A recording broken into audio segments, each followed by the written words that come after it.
रहते हैं, नरसिंह मेहता कहाँ रहते हैं।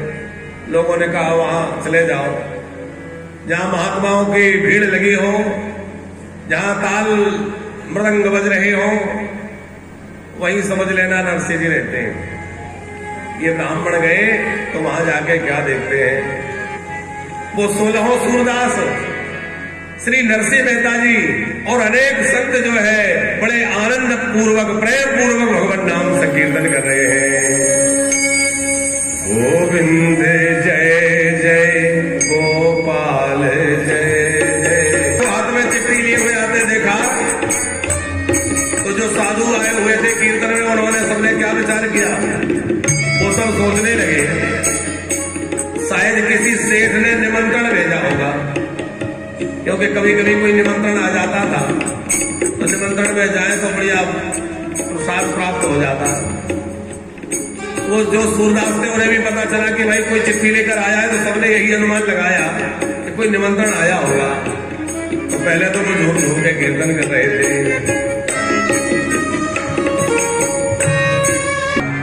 सबने नरसिंह जी से पूछा किस बात की चिट्ठी आई है। नरसिंह जी मुस्कुराए और कहा भैया किसी सेठ की जो निमंत्रण नहीं आया है, ये तो हमारी बिटिया रानी नानी बाई के यहां से जो है सूचक का निमंत्रण आया है। अब जो है ब्राह्मण देवता आए हैं, इनको भोजन जमाना है, तो जाओ कुछ थोड़ा प्रसादी की व्यवस्था करो, कुछ लेकर आओ भिक्षा। अब ब्राह्मण मन में विचार कर रहे थे कहां फंस गए, यहाँ तो कुछ भी व्यवस्था नहीं है, चारों ओर साधु ही साधु बैठे हैं, खाने पीने का कुछ इंतजाम दिखाई नहीं दे रहा, और उसमें भी नरसिंह मेहता कह रहे हैं कि कुछ मांग लाओ। मन में ऐसा विचार कर रहे थे, उसी समय श्री ठाकुर जी वहां पधार गए।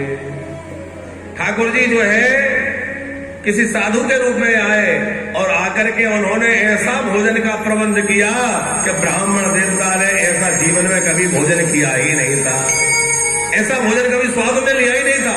ऐसा अद्भुत रस, ऐसा भोजन उनको प्रदान किया गया कि खाते खाते वो तो तृप्त हो गए और सोचते हैं कि एक ऐसा रसोई है, कहां से रसोई ऐसी रसोई बनी।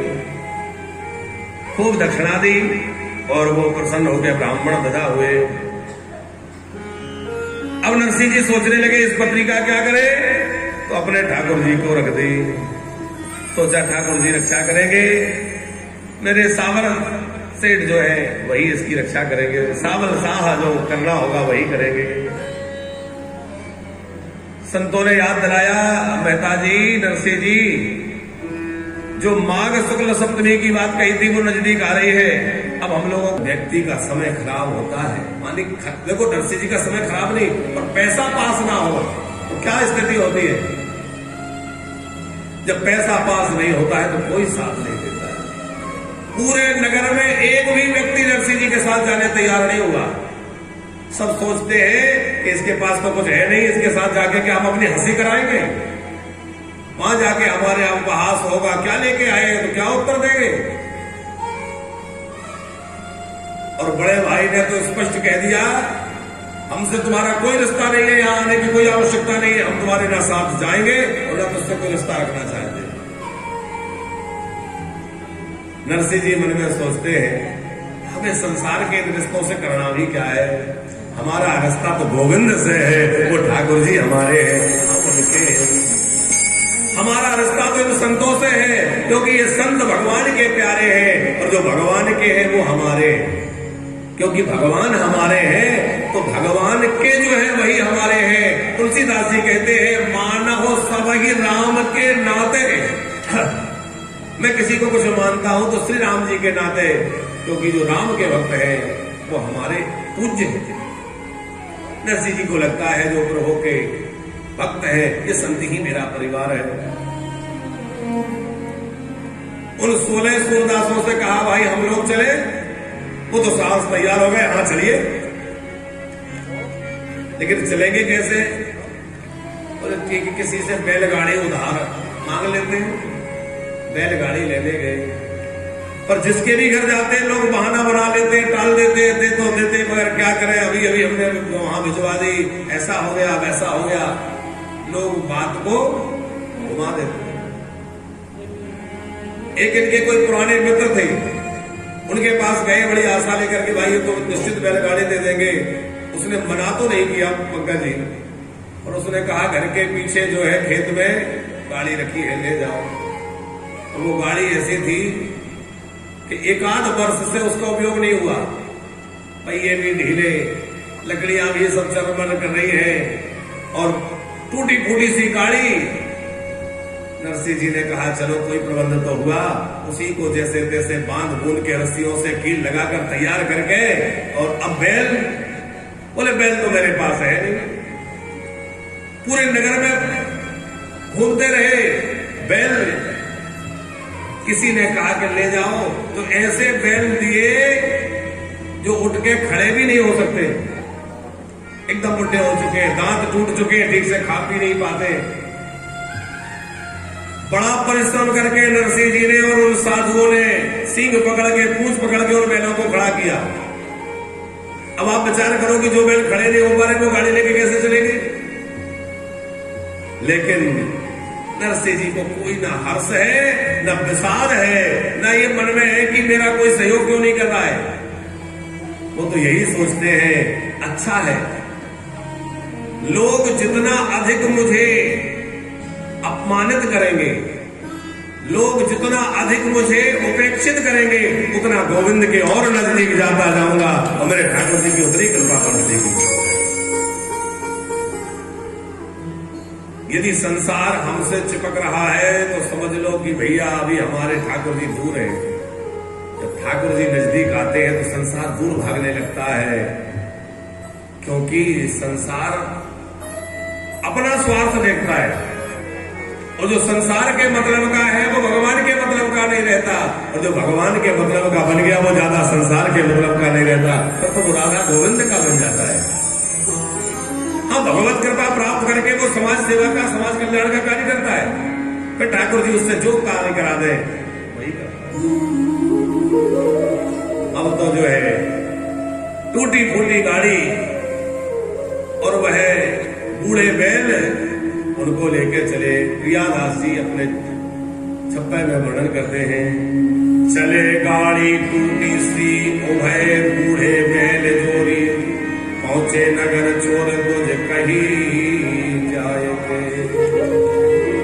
चले गाड़ी टूटी सी उभय बैल, उभय बूढ़े बैल जोरी, दोनों बैल बूढ़े हैं और गाड़ी में बैठ गए। तो सामान क्या रख लिया सूचक के लिए?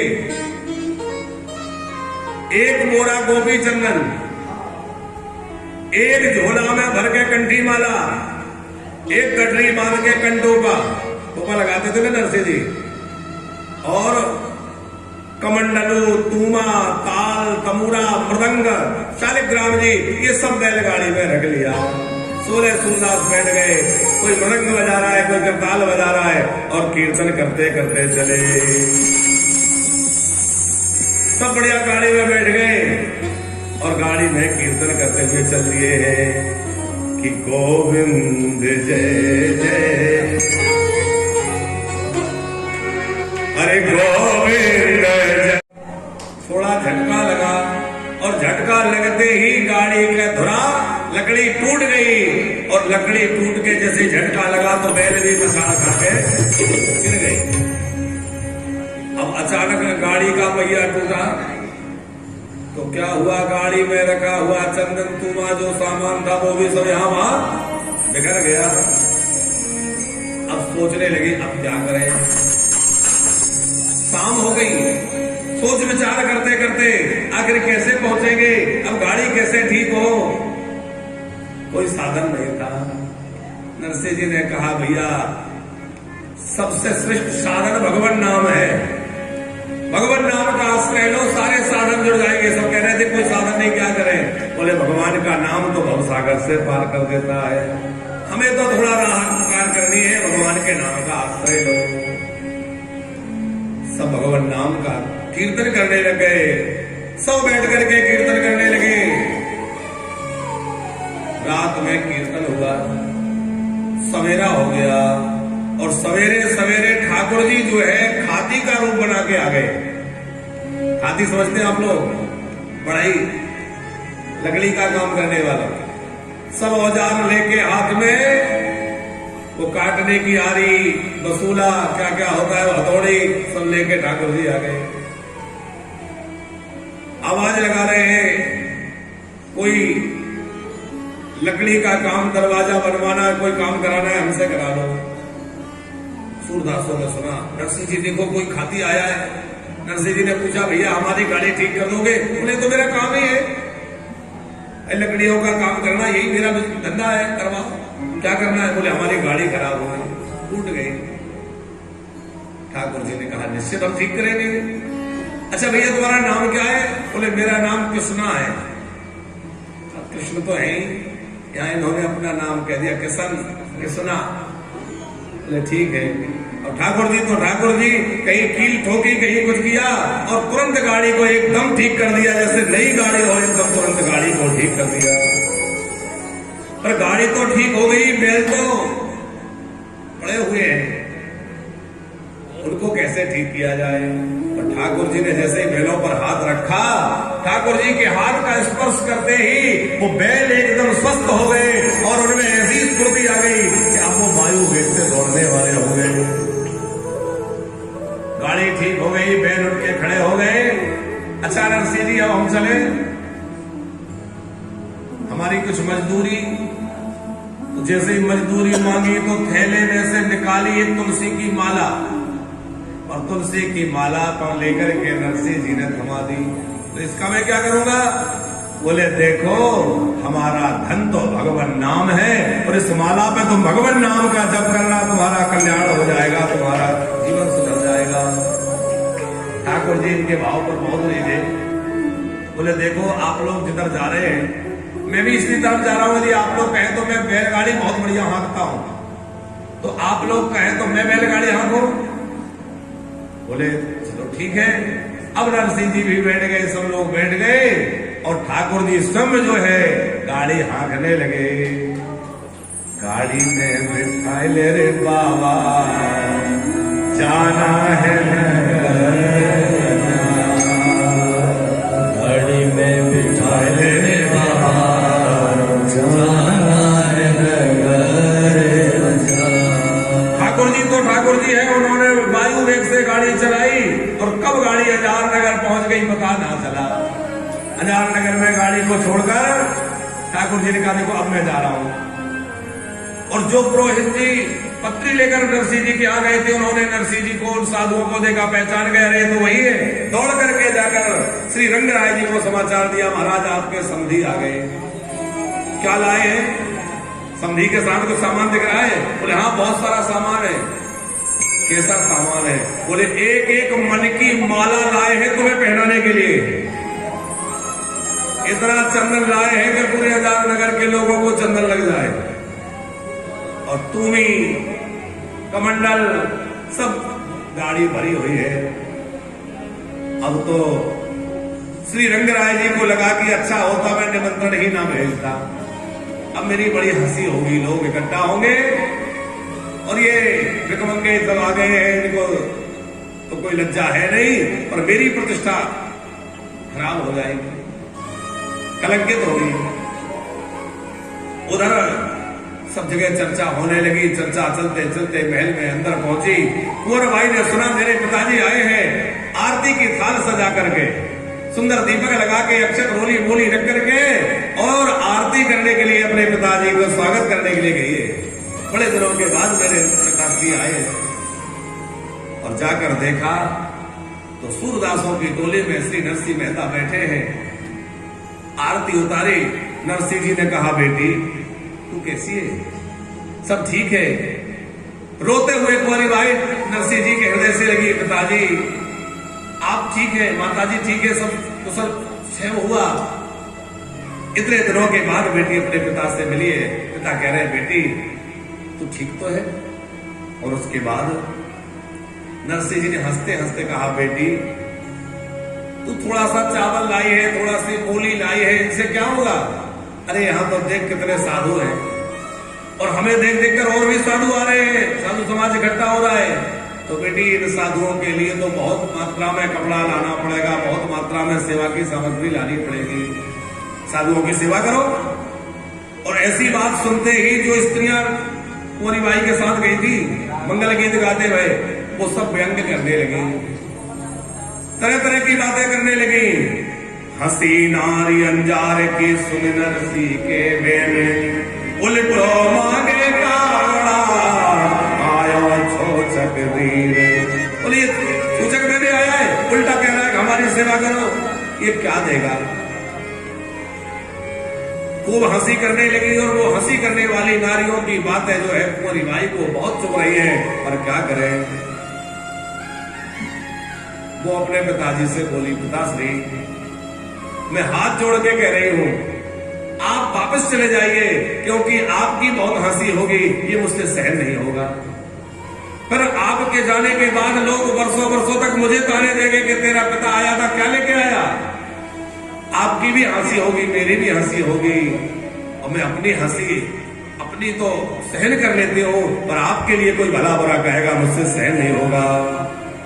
तो नरसिंह जी ने क्या कहा कि बाई चिंता जिनका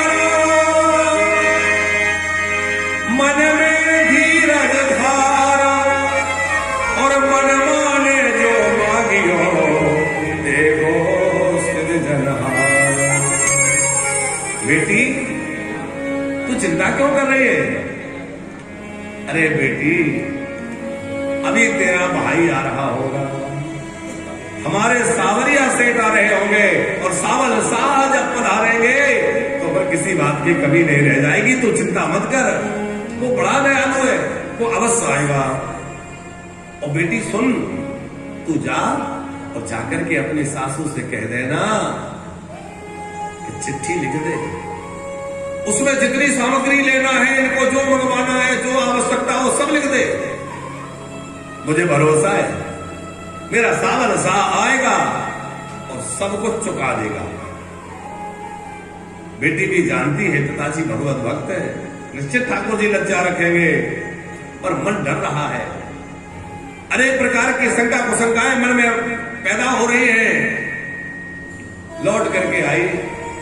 अब साधु सब नरसिंह जी के साथ के साधु भूखे थे, कल के चले, किसी ने भोजन भी नहीं पूछा अभी तक। ठाकुर जी ने कृपा करके क्या किया, जिस बगीचे में रुके थे उसमें बड़े सुंदर फल प्रकट हो गए, आमों के फल और तमाम फल लिए और बड़े प्रेम से साधुओं ने पाए। उसके बाद चिट्ठी लिखी गई। तो कुंवरी बाई के देवर थे नारायण देव, नारायण राय। नारायण राय ने चिट्ठी लिखी। तो चिट्ठी में क्या लिखा, बोले गणेश जी के सहित पंच देवताओं के लिए जो है 5-5 पोशाकें चाहिए, 1.25 लाख रुपए की दक्षिणा चाहिए, साथ में नगर भर के जितने देवालय हैं उन सब के लिए पोशाक चाहिए, दक्षिणा चाहिए।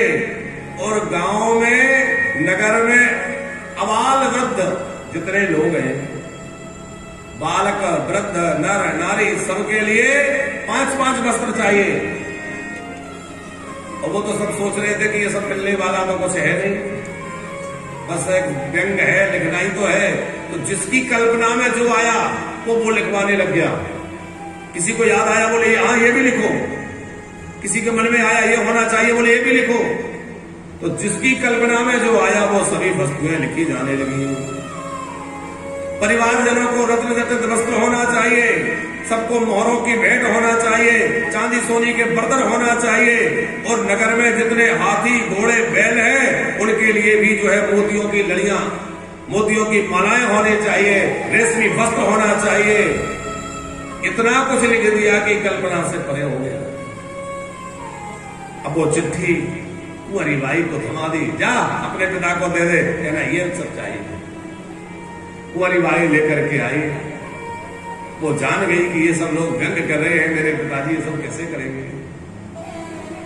अब तो कुंवरी बाई कुछ उदास होने लगी थी, क्या किया जाए। अपने पिता के पास आई और पिताजी से कहा, पिताश्री ये चिट्ठी भिजवाई है। नरसिंह जी ने उस चिट्ठी को थोड़ा ही देखा, पूरा पढ़ा नहीं। कहा बेटी जा और जाकर के अपने सासू से फिर कहना ये चिट्ठी वापस भेजी है कि कोई वस्तु भूलवश रह गई हो तो लिख दो, क्योंकि बाद में मिलेगा नहीं, जो लिखा है वही मिलेगा। सासू तो क्रोध में भरी थी, उसने कहा कि 2 पत्थर और लिख दो। तो प्रियादास जी ने तो लिखा कि 2 पत्थर मंगवाए, लेकिन श्री गणेश दास भक्ति माली जी पूज्यपाद महाराज श्री जी ने तो लिखा है, बोले उसने लिखा कि पैर धोने के लिए चांदी की सिरा और नहाने के लिए सोने की सिरा चाहिए। कि सुनत ही आई देखी मुँह पेराई फेरी दाम नहीं कि तुम कियो कहा आई के, और चिंता जनी करो जाए सासु ढिगे धरो, लिख कागज में धरो अति उत्तम लगाए के, कहीं समझाए सोनी निकट रसायो टिकियो परिहास लिखो गाँव सुन साई के। सब लिख दिया। अब वो पत्थर भी लिख दिए, चिट्ठी लाकर दी, और चिट्ठी लाकर के देकर के कुंवारी भाई पिताजी से बोली, पिताश्री अभी भी समय है, आप लौट जाइए, बहुत हंसी होगी, आप लौट जाइए। और कितनी बढ़िया बात कह रही है कि तुम पे तो कछु जी से नहीं, सूरा साथ आया है, फाटा कपड़ा टूटे गाड़ी बैल पुरातन लाया है। तुम पे तो कछु जी से नहीं, तुम पे तो कछु जी से नहीं, सूरा साथ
किसका? बोले द्रुपद सुता को चीर बढ़ायो। अरे बेटी तू क्यों इतना चिंता कर रही है, अधीर हो रही है, जरा विचार कर। द्रुपद सुता उस द्रौपदी का जिसने वस्त्र बढ़ा करके लज्जा रखी, वो आज बेटी तेरी भी लज्जा रखेगा। चिंता मत कर मेरी बेटी, आज वो तेरी भी लाज रखेगा। अब तो भरोसा हो गया कुंवारी बाई को, पिताजी ठीक कह रहे हैं, निश्चित मेरा भाई मेरे चावल से सावल साहब आएंगे और हमारी रक्षा करेंगे। जाकर के किसी से अपने ससुर जी को, श्री रंगराय जी को कहा, कहलवाया कि कम से कम पिताजी को ठहरने के लिए कोई स्थान तो बतला दे, वो बगीचे में रुके। ठहरने के लिए स्थान दिया तो कौन सा दिया? एक टूटी पुरानी सी जो है एक झोपड़ी सी थी, कई दिनों से बंद है, मकड़ी के जाले लगे हैं, जगह जगह चूहों ने गड्ढे खोद रखे हैं, मिट्टी निकल रही है और वह धूल मिट्टी से भरे हुए स्थान इनको दिखा दिया, बोले यहां रुक जाओ। नरसिंह जी ने कहा बहुत बढ़िया स्थान है, ठाकुर जी का खूब भजन होगा। उसी को झाड़ पहुंचकर नरसिंह जी ने उनके साधुओं ने ठीक कर लिया और उसी में पर्दा डाल करके अपना स्थान बना करके और वहीं आसन ठाकुर जी का लगा दिया। साधु लोग तो जहां जाते हैं वहीं ठाकुर जी का स्थान बन जाता है, वहीं ठाकुर जी का आसन लगा लेते हैं, जहां ठाकुर जी विराजमान हो गए वही स्थान मंदिर बन जाता है। कि कागज ले आई देखी दूसरे फिराई पुनी, भूले पे न पाई जाते पाथर लिखाई है। रही वे को दई ठोर फूटी नहीं, थोड़ी जाके बेटी से मोर आए बहु सो तो पाए पे। अब नरसिंह जी ने कहा भाई सब साधु स्नान करेंगे, ठंडियों का समय था क्योंकि माघ का महीना था ना, तो थोड़ा यदि उष्ण जल मिल जाता स्नान के लिए। और समधन ने सुना कि गर्म जल मांग रहे हैं, उसने ऐसा पानी खोलवाया, माता जी खूब पानी खोला दिया, तो खोलता भया पानी भेजा, बोले कहो के जाओ इससे हटाओ। नरसिंह जी ने देखा ये पानी तो खोल रहा है, इससे कैसे स्नान करेंगे? तो लोगों से कहा भैया थोड़ा ठंडा जल, सामान्य जल मिल जाए इसमें मिलाने के लिए, गर्म जल में ठंडा मिलाना पड़ेगा कि नहीं? लोगों ने हंसी करते हुए कहा अरे आप तो बड़े भगत हैं, और इतने बड़े भगत के लिए ये कोई बात है? आप तो बहुत बड़े भगत हैं, तो ऐसा करो भगवान से कहो वर्षा कर दे, पानी हो जाएगा, ठंडा हो जाएगा। और जैसे ही इन्होंने सुना तो कहा कि ठीक है, यदि तुम लोग यही चाहते हो तो ऐसा किया जाए। इन्होंने राग मल्हार गाना आरंभ किया अपना एक तारा लेकर के, और जैसे ही मल्हार गाना आरंभ किया तो घुमड़ घुमड़ के बादल आने लगे, मेघ इकट्ठा होने लगे, गर्जना होने लगी, और उसी समय जो है जोर की वर्षा आरंभ हो गई, जोर से पानी बोले भक्त नरसिंह की जय हो, भक्तवत्सल भगवान की जय हो। जल पे पठायो भले भाभी के चटा, जल पे बढ़ायो भले भाभी के उठायो, भाई बरसा रसायो समूह के कोठरी सावरिया के बरदास जियोलाए, ले बजाई तार में सुहागने।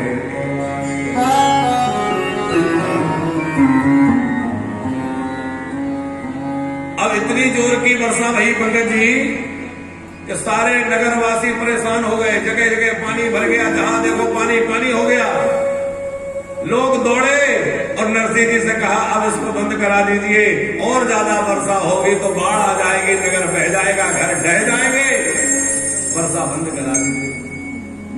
नरसिंह जी ने कहा ठाकुर जी लीला बहुत हो गई है, वर्षा बंद करवा दीजिए।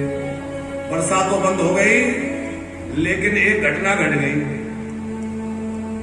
कुंवारी बाई की जो ननंद थी, उसकी एक छोटी बच्ची थी, वो कहीं पानी में डूब गई और उसकी मृत्यु हो गई। उस वर्षा के जल में डूबने से छोटी बच्ची की मृत्यु हो गई। सब गांव घर के लोग रोने लगे, सब दुखी हो गए और कहा इस नरसिंह के कारण ये सब हुआ है। फिर दोष देने लगे, इस नरसिंह ने आकर के ये सब किया है, इसकी वजह से इतने शुभ अवसर पर ऐसा अमंगलकारी हो गया, बेटी की मृत्यु हो गई। नरसिंह जी ने कहा मेरे सावल साह बड़े दयालु हैं, आप चिंता मत करिए।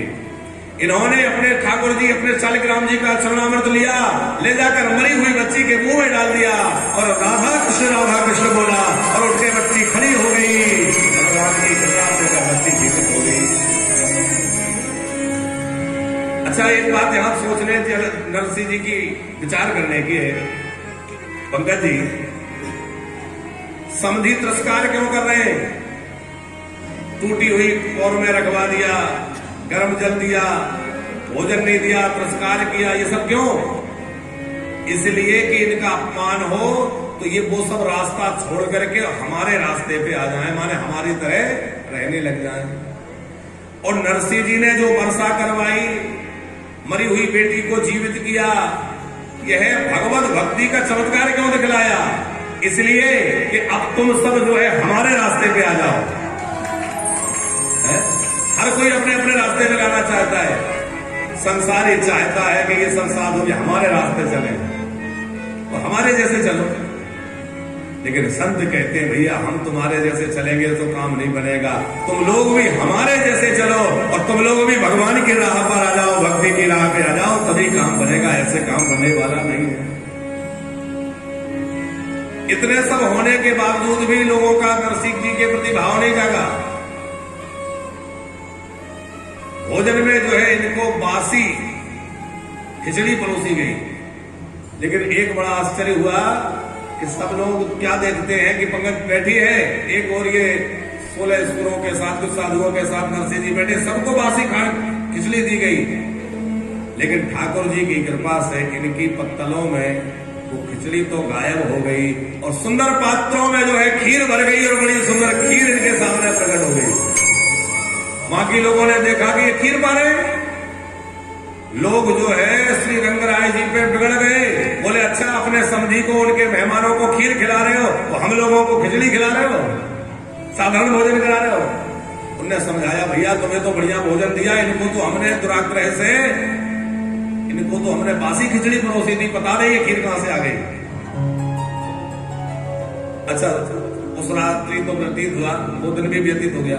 अब नरसिंह जी ने क्या सोचा, नरसिंह जी को लगा कि भाई जहां भी जाओ भगवान नाम का प्रचार करना चाहिए।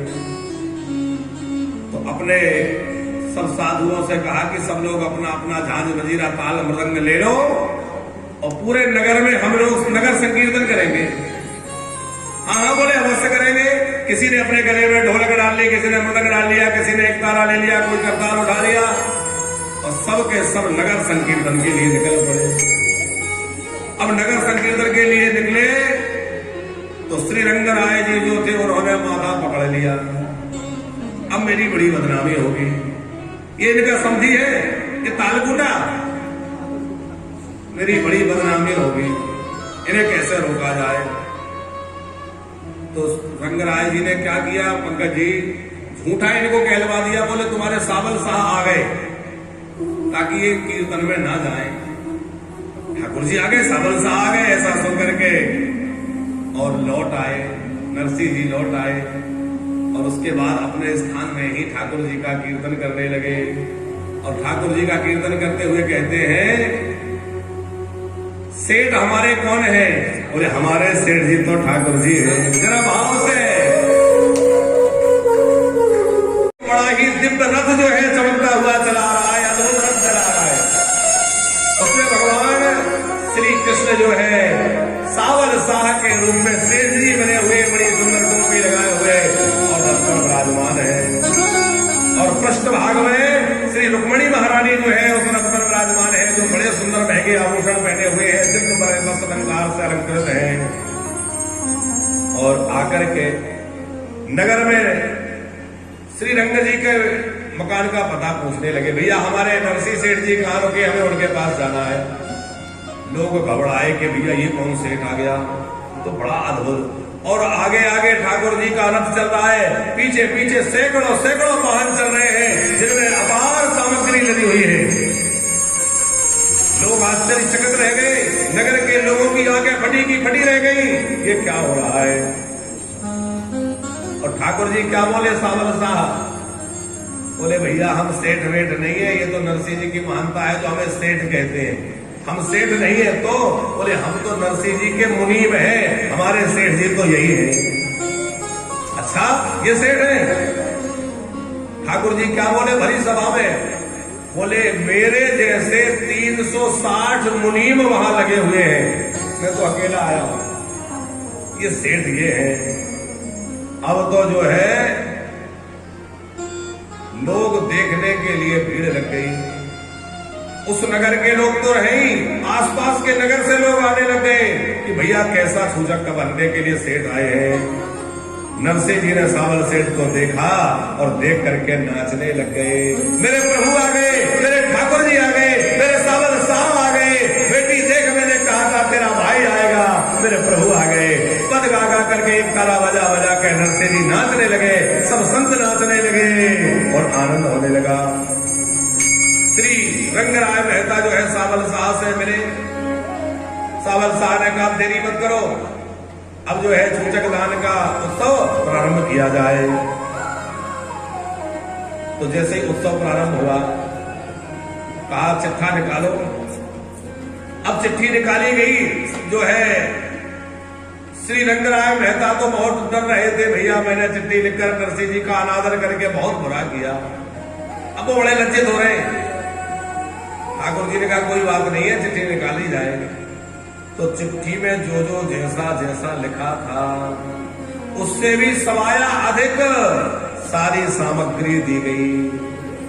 जो लिखा था उससे भी बढ़ चढ़ कर दिया गया। अच्छा, लिखा तो ऐसा था कि देने लायक तो कोई वस्तु ऐसे नहीं कि देने योग्य लिखा हो, तो हर कुछ भी लिख दिया, ये भी ले आना, ये भी ले आना। अब जितने नगर में हाथी घोड़े बैल हैं उनके लिए भी मोतियों की लड़ियां, मोतियों की मालाएं, रेशमी वस्त्र, तो वो सब भी ठाकुर जी जो है गाड़ियों की गाड़ियां भर भर के लाए, बोले पहनाओ।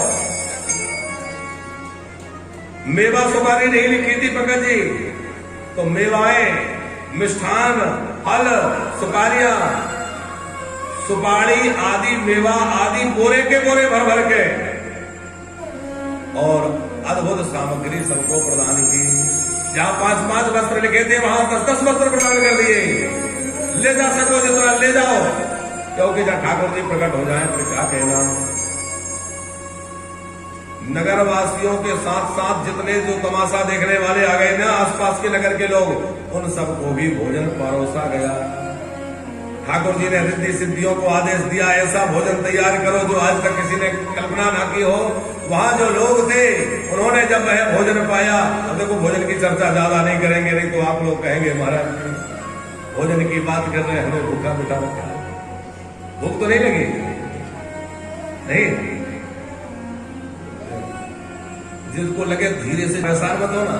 अद्भुत जो है प्रबंध किया, रिद्धि सिद्धियों को आदेश दिया, और रिद्धि सिद्धियां जहां तैयारी करें तो कभी क्या रहना है। पंकज जी, जिस समय भरतलाल जी जो जिस पात्र में भोजन कर ले उससे वापस नहीं लेते, ये पात्र भी आप लोग अपने साथ ले जाइए, तो वो सोने चांदी के बर्तन भी लोग अपने साथ ले गए। इतना प्राप्त किया जो जीवन में कभी सोचा नहीं था। और सब कुछ देने के बाद ठाकुर जी ने क्या किया, वो 2 शिलाएं लिख दी थी ना, वो गुस्से में लिख दिया कि 2 शिलाएं भी भेज देना। तो एक सोने की शिला, एक चांदी की शिला ठाकुर जी ने वो भी भेंट करी। कोई चीज छूटना नहीं चाहिए। अब सब कुछ दे दिया ठाकुर जी, दे करके खूब आनंद करके सबको दक्षिणा दे के सबको परितोष करके आनंद करके वहां से विदा हुए। और ठाकुर जी विदा हुए तो एक घटना हुई, जो नाम की सूची बनाई गई थी उसमें से कोई एक स्त्री का नाम नगर में से रह गया था, जिसका नाम भानीबाई। प्रियादास जी ने लिखा है कि भानीबाई नाम की एक महिला जो थी वो उस सूची से छूट गई, उनको कुछ नहीं मिला। वो बहुत नाराज हो गई, कुंवरी बाई को आके भला बुरा कहने लगी, तेरे पिता ने साबर ने सबको दिया, मुझे छोड़ दिया। अब वो रोने लगी, गालियां देने लगी। नरसिंह जी से आकर के कुंवरी बाई ने कहा कि आप इसके लिए कुछ कर दीजिए। वो बोली नहीं, जिसने सबको दिया है वही मुझे देगा, उसी के हाथ से लूंगी। वो तो रूठ गई।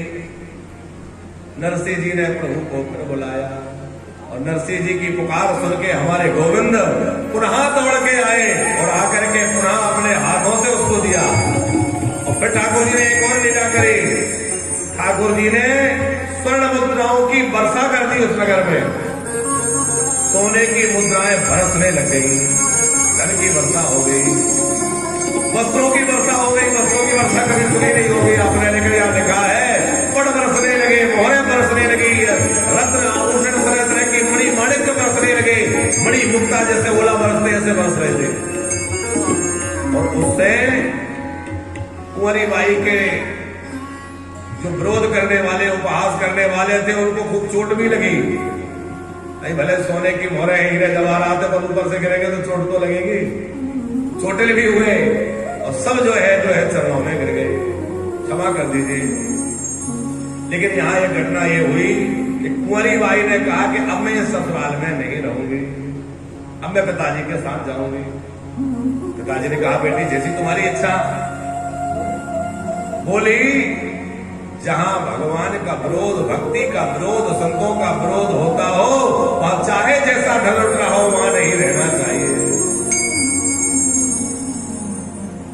देखो पति का परित्याग स्त्री को नहीं करना चाहिए। पति चाहे जैसा हो, श्री कृष्ण ने गोपियों से कहा है कैसा भी पति हो उसका त्याग नहीं करना चाहिए। दुस्सीला दुर्भगो वृद्धो जलो यधनो विवाह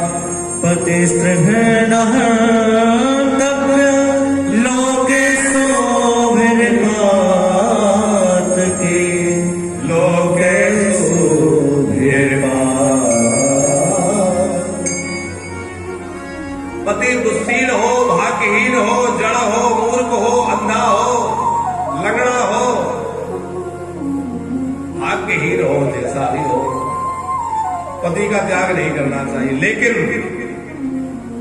श्री कृष्ण ने अंतिम शब्द में क्या कहा है? लोकेषु भीरपात की, यदि पति पापी हो तो पापी पति का त्याग किया जा सकता है। प्रमाण तजो पिता प्रहलाद विभीषण बंधो भरत महेंद्रारी बलि गुरु तजो कंद ब्रजवारी भय मोद